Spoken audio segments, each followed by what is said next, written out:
사람들은 종종 이런 말을 합니다. 사람은 순리대로 살아야 한다. 들어보셨습니까? 사람은 순리대로 살아야 한다. 물이 위에서 아래로 흐르듯이 인생도 그렇게 흘러가는 대로 순리대로 살아야 한다. 물고기가 물을 떠나면 살 수 없듯이 사람이 순리를 거스려 살면 삶이 피곤하고 힘들어진다. 혹시 이런 말씀 들어보셨습니까? 아마 많이 들어보셨을 것입니다.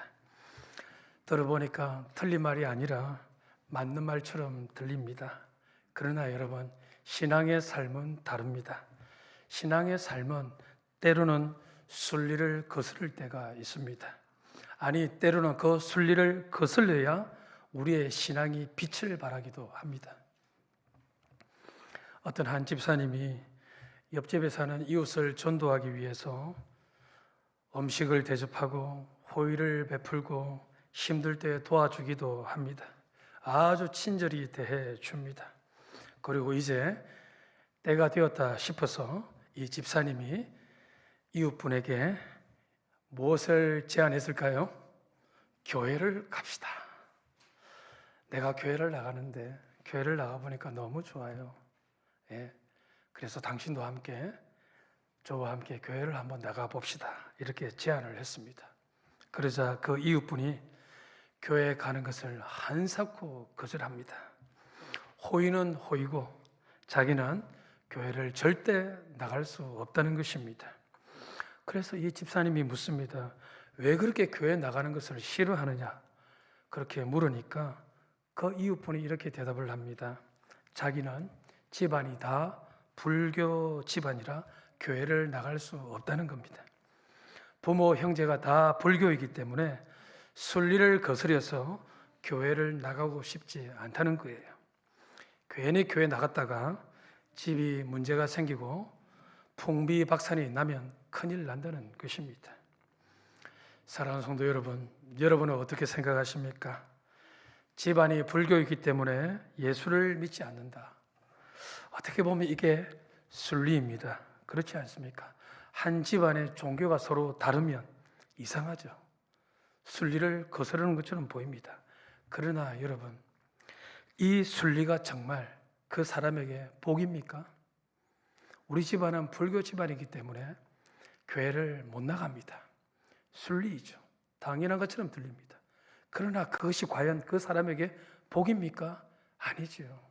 복이 아니라 화입니다. 여러분, 세상은 우리를 향해서 순리대로 살아야 한다. 그것이 형통의 비결이다. 이렇게 이야기를 합니다. 그러나 여러분, 성경을 한번 보십시오. 하나님의 사람들은 모두가 하나같이 순리를 따라 산 사람들이 아니라 그 순리를 거스려서 살았던 사람들입니다.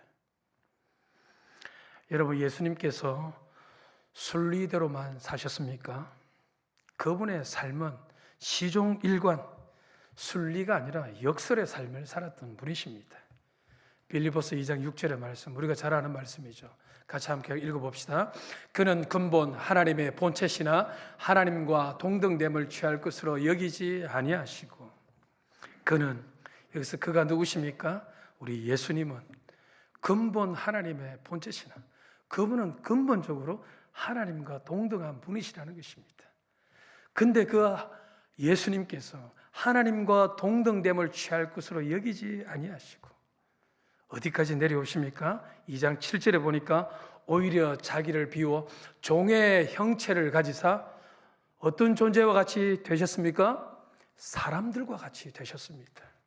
여러분, 이게 무슨 말입니까? 신이 인간의 모습으로 오셨다는 것입니다. 여러분, 창조주가 피조물의 자리로 온 것입니다. 이게 말이 됩니까? 여러분, 이해가 됩니까? 완전히 모순이요, 역설 아닙니까? 어떻게 신이 사람으로 올 수 있습니까?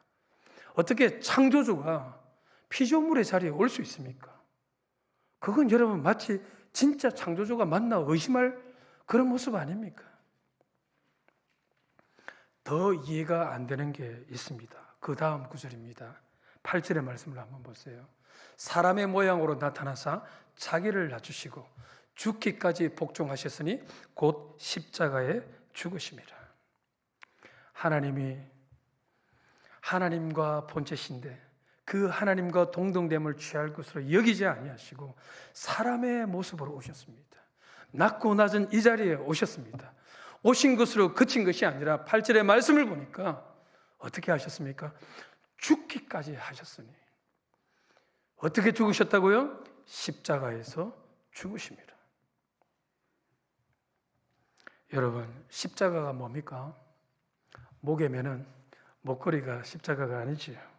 십자가는 원래 죄인들이 벌을 받을 때 사용하는 형벌의 도구입니다. 형틀입니다. 그것도 여러분, 죄인들 중에 가장 악질의 죄인이 벌을 받을 때 이 십자가 형벌을 받습니다. 여러분, 예수님이 죄를 지으셨습니까? 아니지요. 그분은 신이십니다. 그분은 하나님의 본체이십니다. 죄가 없으신 분이십니다. 근데 예수님께서는 일부러 그 십자가를 선택하셔서 그 십자가에서 죽임을 당하십니다. 여러분, 순리대로 생각하는 우리 인간의 이상으로는 이해할 수 있는 사건입니까? 없는 사건입니까? 절대로 이해할 수 없는 사건입니다. 모순입니다, 이건요. 마태복음 27장 39절의 말씀을 한번 보죠. 같이 읽습니다. 지나가는 자들은 자기 머리를 흔들며 예수를 모욕하여. 지나가는 사람들마다 십자가에 달린 예수님을 어떻게 해요? 머리를 흔들면서 모욕을 합니다. 어떤 말로 모욕을 하느냐? 40절의 말씀을 한번 보세요. 이르되 성전을 헐고 사흘에 짓는 자요. 예수님이 공생의 기간 동안에 사람들에게 말씀하셨잖아요. 너희들이 성전을 헐으라. 내가 사흘 만에 다시 지으리라. 사람들이 그 말씀을 기억한 것 같아요. 성전을 헐고 사흘 만에 짓는 자요. 그렇게 말하고 외치는 당신, 네가 진짜 만일 하나님의 아들이거든 너 자신을 한번 구원해봐. 십자가에서 내려와서 너 자신을 한번 구원해봐. Save yourself. 지나가는 사람들만 예수님을 조롱하고 모욕하는 것이 아니라 또 누구들도요. 41절의 말씀을 한번 보세요. 그와 같이 대제사장, 서기관, 장로들, 유대의 지도자들입니다. 그들도 함께 조롱을 합니다. 어떻게 예수님을 조롱하느냐? 42절에 보니까 그가 남은 구원하였을 때 자기는 구원할 수 없도다. 너는 공생애 때 죽은 사람도 살리고 병든 자도 어떻게 해요? 낫게 하고 수많은 사람들에게 소망을 주고 희망을 주고 구원을 했는데 정작 너는 왜 구원할 수 없느냐 이 말입니다. 네가 평소에 이스라엘의 왕이라고 말하지 않았느냐? 그러면 지금 십자가에서 한번 내려와 봐. Come down from the cross now. 그러면 we will believe you. 그러면 우리가 네가 진짜 메시아임을 우리가 믿겠다 이 말입니다. 사랑하는 성도 여러분, 이 장면을 한번 상상해 보십시오. 예수님이 지금 십자가에 매달려 죽어가고 있습니다. 그런 예수님을 향해 사람들이 조롱하고 멸시합니다. 네가 유대인의 왕이 아니냐? 이스라엘의 왕이 아니냐? 십자가에서 한번 내려와 보라. 다른 사람을 구원하는데 왜 너 자신은 구원하지 못하느냐? 십자가에 내려와서 네가 메시아임을 우리에게 한번 어떻게 해요? 프루브해봐. 증명을 해봐. 여러분, 이렇게 외치고 예수님을 조롱하고 있는 이 무리들을 향해 여러분 순리대로라면 우리 예수님이 어떻게 하시면 됩니까? 우리 예수님은 하나님의 아들이십니다. 하나님과 본체이십니다. 그분의 능력은 하나님의 능력입니다. 여러분, 우리 예수님이 마음만 먹으시면 천군 천사를 동원하여서 어떻게 하면 됩니까? 그들을 조롱하고 있는 무리들과 대제사장과 서기관들과 십자가에서 내려오라고 하는 외치는 조롱하는 그 무리들을 향해서 어떻게 하면 됩니까? 천군 천사를 동원하여서 자기를 멸시하고 천대하는 그 사람들에게 하나님의 살아계심과 권능을 보여주면 되지 않습니까? 자기를 채찍질하는 로마 군사들을 향하여서 어떻게 해요? 보복을 하면 되잖아요. 권능으로 그들에게 복수하면 되지 않습니까? 이게 여러분 순리 아닙니까? 그런데 우리가 알다시피 우리 예수님은 어떻게 하십니까? 어떻게 하십니까? 그 수많은 사람들의 조롱과 멸시를 참으십니다. 침을 뱉고 돌을 던지고 수모를 주고 옷을 벗기고 그럼에도 불구하고 순한 한 마리의 양처럼 잠잠히 가만히 계십니다. 더 나아가 그렇게 조롱하고 멸시하는 사람들을 향해 뭐라고 말씀하십니까? 누가복음 23장 34절에 우리 예수님이 이렇게 말씀하세요. 이에 예수께서 이르시되 아버지 저들을 사하여 주옵소서 자기들이 하는 것을 알지 못함이니이다. 조롱하고 멸시하는 그 무리들을 위해서 우리 예수님이 무엇을 하십니까? 그들의 죄를 용서해 달라고 기도하십니다. 원수를 갚는 게 아니에요. 천군천사를 동원해서 하나님의 권능을 보여주면서 자기가 하나님의 아들이고 메시아임을 증명해주면 이게 순리이고 이게 상황을 역전시키고 진짜 하나님의 아들인 것을 보여줄 수 있을 것 같은데 주님의 방법은 그게 아니라는 거예요. 오히려 이해할 수 없는 모순의 삶을 살아갑니다. 그게 뭡니까? 주여 저들이 하는 죄를 저들이 알지 못함입니다. 저들의 죄를 용서하여 주십시오라고 오히려 기도하고 있습니다. 사랑하는 성도 여러분, 우리 예수님이 순리대로 행동하십니까? 아니지요. 오히려 그 반대입니다. 반대입니다. 묵묵히 그 죽음을 받아들입니다. 그냥 십자가에서 죽으십니다. 여러분, 우리 머리로 이해할 수 있습니까? 역설 중에 역설 아닙니까? 이게 우리 예수님의 삶입니다. 오늘 본문 우리가 요한복음 19장 28절에서 30절의 말씀을 보았습니다. 30절 말씀을 한번 볼까요? 같이 한번 읽어봅시다. 예수께서 신 포도주를 받으신 후에 이르시되 다 이루었다 하시고 머리를 숙이니 영원히 떠나가시니라. 우리 예수님이 다 이루었다 말씀을 하시고 영원히 떠나 죽임을 당하십니다. He died. 그분이 죽으셨습니다. 이건 순리대로 하면 실패입니까? 성공입니까? 실패입니다, 여러분. 순리대로 생각하면 예수님이 십자가에 죽으신 것은 실패입니다. 사람들에게는 절망이요, 실망입니다. 우리 예수님의 시작은 화려했죠. 사람들의 이목과 관심이 집중된 분이 예수님이셨어요. 병든 자를 고치시고 죽은 자도 살리셨어요. 그것 때문에 사람들이 구름대처럼 예수님을 따라다녔습니다. 우리 예수님이 제자들도 세웁니다. 그분의 말씀에 힘이 느껴지고 사람들이 감동을 받습니다. 이제 예수님이 예루살렘에 입성해서 마치 세상을 뒤집을 것처럼 보였습니다. 근데 그 예수님이 십자가에서 He died. 그냥 죽으셨습니다. 여러분, 이게 실패입니까? 성공입니까? 실패입니다. 실망이죠. 그런데 예수님은 그분의 입술을 통해 뭐라고 외치십니까? 다 이루었다. 이게 무슨 말입니까? 이게 무슨 말입니까? 내가 승리하였다 이 말입니다. 사람들은 십자가를 바라보며 실패라고 이야기했지만 우리 예수님은 다 이루었다 하시면서 승리를 선포하고 있습니다.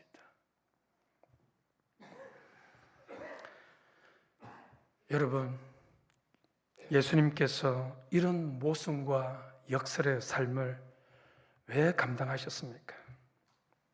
여러분, 이런 모순의 삶 예수님만 사셨습니까? 아니죠. 누구도 살았습니까?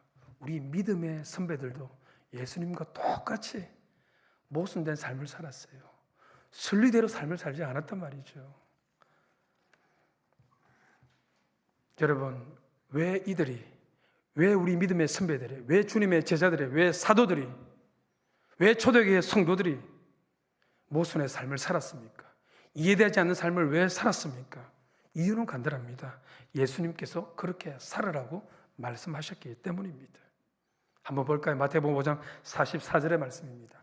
예수님이 말씀하시죠. 나는 너희에게 이르노니 너희 원수를 사랑하며 너희를 박해하는 자를 위하여 기도하라. 원수는 여러분 사랑할 존재가 아니죠. 원수는 어떻게 해야 합니까? 보복을 해야죠. 빚을 갚아야 합니다. 오른뺨을 때리면 왼뺨을 돌려대는 것이 아니라 오른뺨을 맞으면 상대방에게 2대 3대를 때려야 합니다. 이게 순리죠. 그런데 예수님은 뭐라 하십니까? 원수를 사랑하라. 너희를 박해하는 사람이 있느냐? 그 사람을 오히려 기도해 주어라. 이게 예수님의 말씀입니다. 뭡니까? 순리대로 살지 말고 역설의 삶을 살아라는 것입니다. 요한복음 13장 14절 1절에 보았던 말씀이죠. 우리 예수님이 제자들에게 말씀합니다. 내가 주와 더러 선생이 되어 너희의 발을 씻었으니 너희도 서로 발을 씻어주는 것이 옳으니라. 내가 너희들의 그 더러운 발, 아무도 씻지 않고 냄새나는 그 발을 선생인 내가 너희들에게 모범이 되어 씻어 주었듯이 너희들도 세상으로 나가 사람들의 더러운 발을 씻어 주어라. 여러분, 발을 씻어 주는 게 아니에요. 지가 씻는 것이지. 다른 사람의 허물과 다른 사람의 어려움을 보고 외면하는 것이 순리입니다. 그러나 그것을 외면하지 말고 너희들이 직접 그 어려움과 그 고통을 너희들이 가서 도와주어라, 이 말 아닙니까? 더 강력한 말씀은 이것이죠.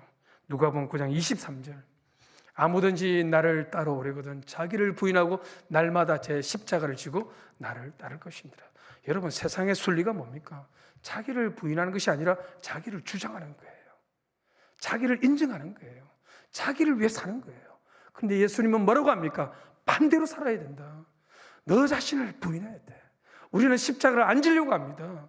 왜 무거운 것을 왜 집니까? 왜 굳이 어려운 것을 감당합니까? 쉬운 길로 가면 되죠. 넓은 길로 가면 되죠. 그러나 예수님은 십자가를 지고 좁은 길로 나를 따르라고 하십니다. 완전히 모순되는 삶 아닙니까? 여러분, 이것이 바로 우리 그리스도인의 삶입니다. 우리는 순리대로 사는 사람이 아닙니다. 하나님의 뜻대로 사는 삶입니다. 근데 그 하나님의 뜻을 보니까 많은 경우 순리가 아니라 역설의 삶입니다. 원수를 보복하는 것이 아니라 원수를 사랑하라 하십니다. 박해자를 미워하는 것이 아니라 오히려 그를 위해 기도해 주라고 하십니다. 더러운 발은 냄새나기 때문에 피하는 것이 아니라 그 더러운 발을 씻어주라고 하십니다. 십자가를 지는 것은 고통이요 아픔인데 일부러 그 십자가를 선택해서 그 십자가를 지라고 하십니다. 여러분, 제가 지난 주일에 신앙생활을 잘하는 방법을 한 가지 알려드렸습니다. 혹시 기억나십니까? 표정을 보니 처음 듣는 것처럼 말씀하셨는데 지난 주일에 제가 여러분들에게 말씀을 드렸죠. 신앙생활 잘하는 방법이 있다고. 그 방법이 뭐냐? 신앙생활 잘하는 사람을 먼저 찾아라.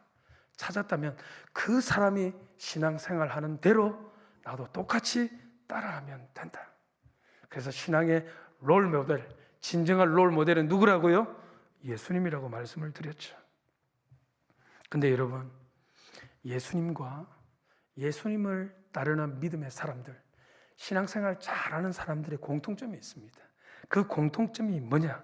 그들은 하나같이 세상과 거꾸로 살았던 사람들이라는 것입니다. 모순의 삶이요 역설의 삶을 살았던 사람들입니다. 사도 바울을 한번 보십시오. 사도 바울은요, 자랑할 것이 진짜 많았던 사람이에요. 로마의 시민권을 가진 사람입니다. 가말리엘 선생 밑에서 최고의 학문을 배웠던 사람입니다. 혈통으로는 성경을 보니까 히브리인 중에 히브리인입니다. 로얄 패밀리예요. 그리고 구약 성경에 능통한 바리새인 출신입니다. 이건 뭐냐? 박사 학위를 받은 사람과 똑같다는 의미입니다.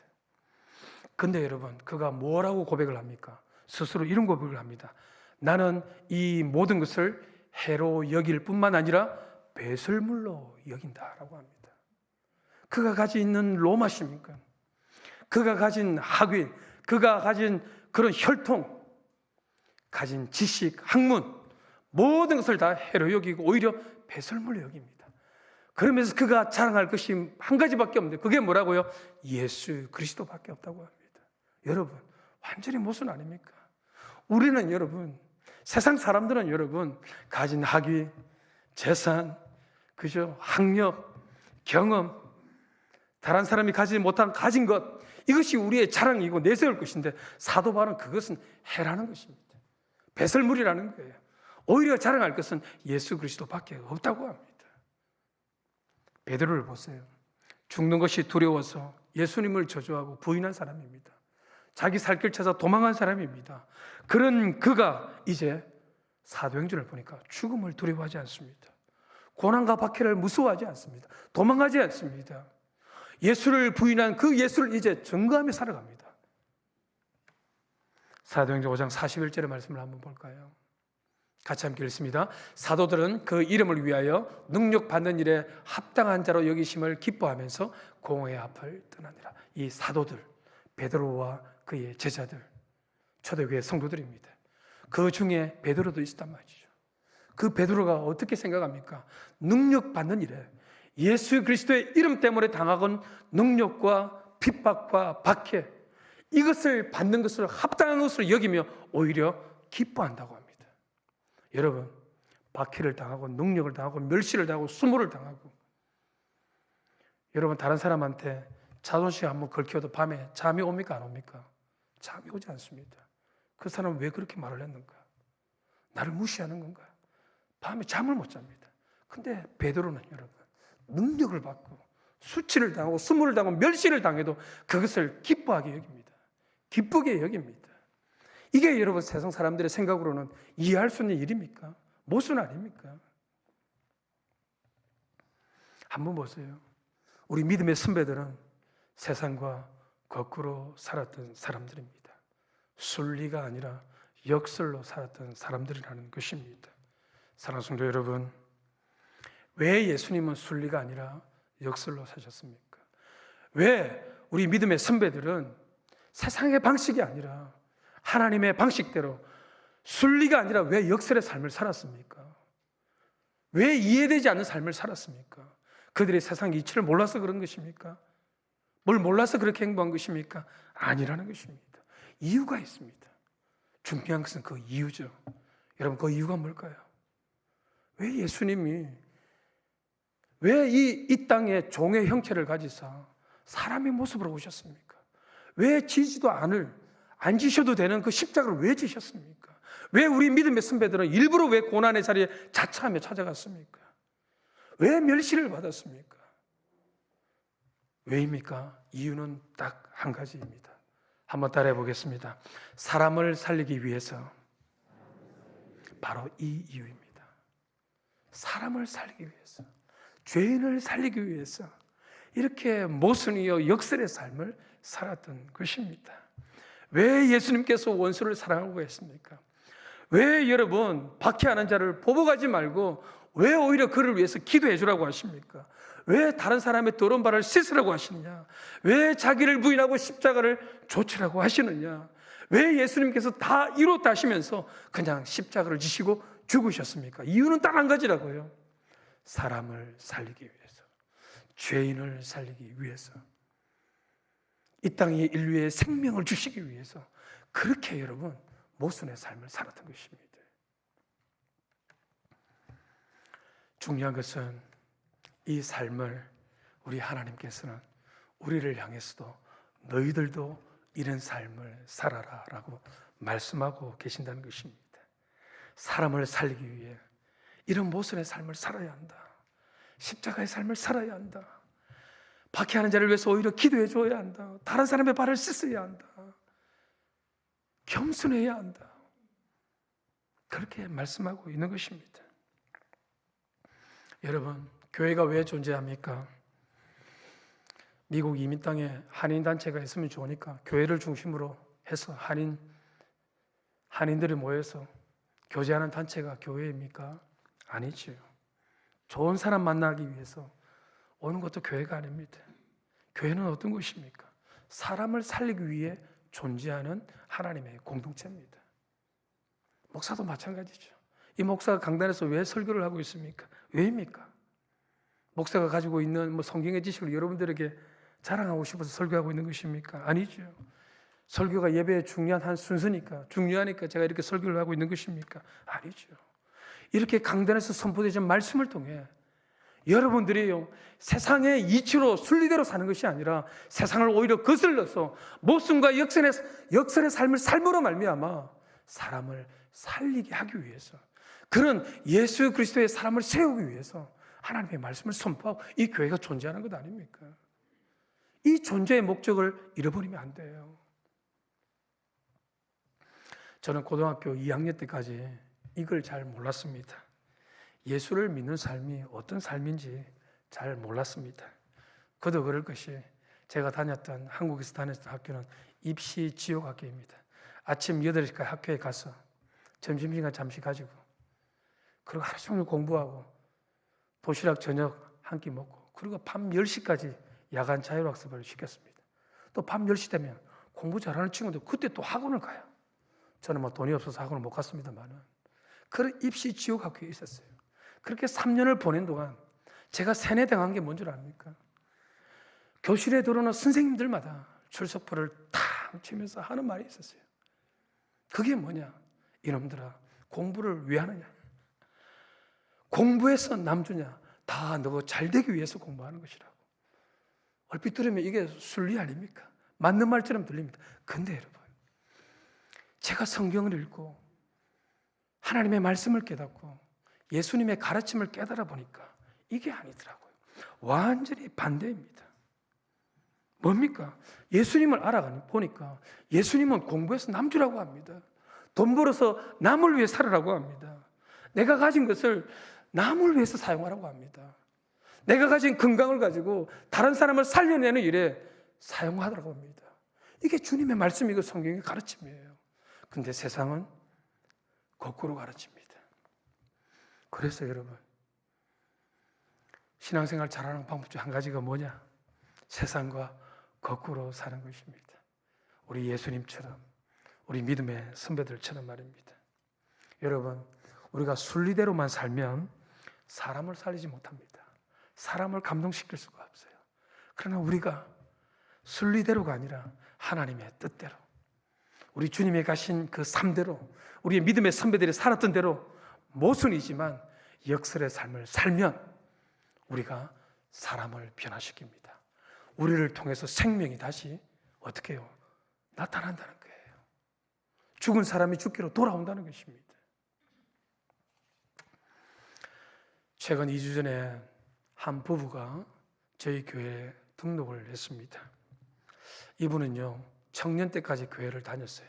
한 교회에서 청년부에서 같이 생활하다가 전화를 한번 받아보십시오.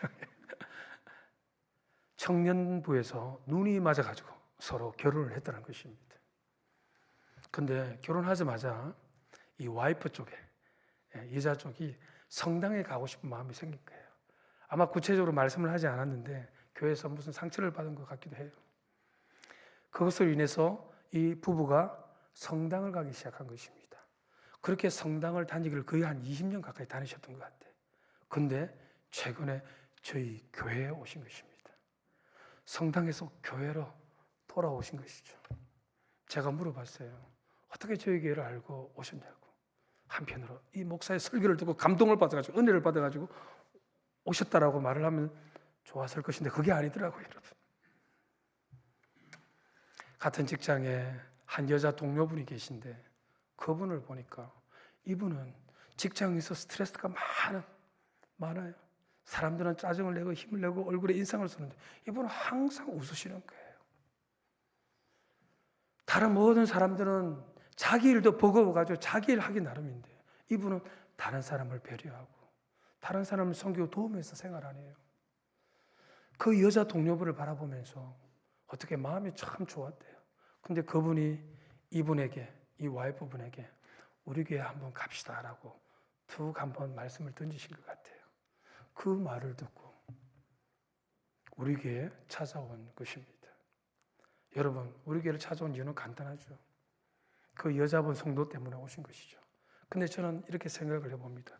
그 여자 성도님이 세상 사람들과 똑같은 순리대로 이치대로 살았다면 그 성도님 2주 전에 등록한 그분이 과연 감동을 받았을까요? 그분의 마음이 움직였을까요? 역설의 삶을 살았던 것 아닙니까? 정말 겸손의 삶을 살았던 것 아닙니까? 정말 하나님의 뜻대로 그 삶을 사니 그것이 어떻게 해요? 그 사람의 마음을 녹인 것. 그래서 초청의 손을 내밀었을 때 그 손을 잡아서 우리에게 오신 것 아닙니까? 여러분, 이게 하나님의 방법이라고요. 세상 이치대로 살면 우리가 성공할 것 같지만 몰라요. 세상에서는 성공할 수 있어요. 돈을 많이 가질 수 있고 많이 누릴 수 있겠죠. 그러나 하나님의 나라에서는 그건 성공이 아닙니다. 하나님의 나라에서의 성공은 예수님처럼 우리 믿음의 선배들처럼 이렇게 모순으로 사는 것입니다. 우리 예수님은 십자가에서 오늘 죽으셨습니다. 사람들은 외쳤습니다. 실패라고. 끝이라고. 그러나 예수님은 말씀하십니다. 내가 다 이루었다. 승리를 선포하십니다. 이게 바로 여러분 우리가 신앙을 살아가는 이유라고요. 이게 바로 여러분 우리가 삶을 살아가는 이유입니다. 사람을 살리는 비결은 다른 게 아닙니다. 십자가입니다. 모순된 삶이지만 주님이 가신 그 길을 따라가는 삶이 진짜 복이요, 진짜 사람을 살리는 비결인 것입니다. 바라기는 우리 모든 시카고 한인교회 성도들은 세상 사람들이 뭐라 해도 주님이 가신 그 길을 묵묵히 따라가기를 소원합니다. 그게 모순이고 역설이고 사람들에게 손가락질을 당하더라도 그 길을 묵묵히 걸어가서 하나님이 기뻐하시는 삶을 살아내길 간절히 소원하고 축복합니다. 기도하겠습니다. 우리 이제 다 같이 일어나셔서 우리 이 찬양 하나님께 한번 드립시다. 여러분, 이 십자가의 은혜요 선물입니다. 우리 같이 함께 고백하도록 합시다. 주님, 우리도 이 십자가의 길을 걸어가며 주님의 은혜를 누리겠습니다. 고백합시다. 시작됐네. 아멘. 우리 주님의 능력이 나의 삶을 다스리고 새롭게 하네. 자유하네. 죄와 사망으로부터 나의 삶은 변화보다 충만. 우리 다시 한번 더 고백합시다. 시작됐네. 아멘. 우리 주님의 능력이 나의 삶을 다스리고 새롭게 하네. 아멘. 자유하네.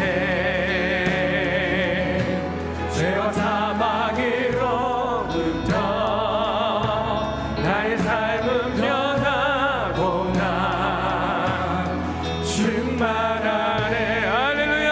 은혜로다. 은혜로다. 주와 함께 주의 은혜. 주님의 그 한량없는 주님의 은혜입니다. 주의 은혜.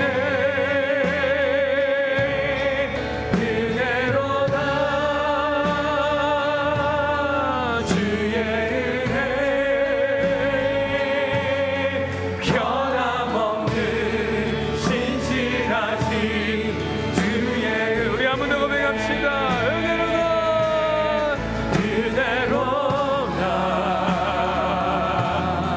주의 은혜. 한량없는 주의 은혜. 한량없는 주의 은혜. 은혜로다. 은혜로다. 주의 은혜. 변함없는 신실하신 주. 우리 계속해서 고백합시다. 난 주보혈 아래 있네. 난 주보혈 아래 있네. 그 피로 내 죄 사했네. 하나님의 긍휼 날 거룩해 하시었네. 난 주보혈 아래 있네.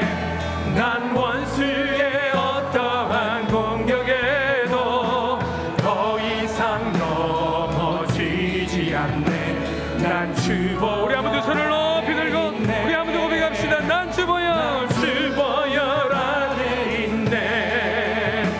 그 피로 내 죄 사했네.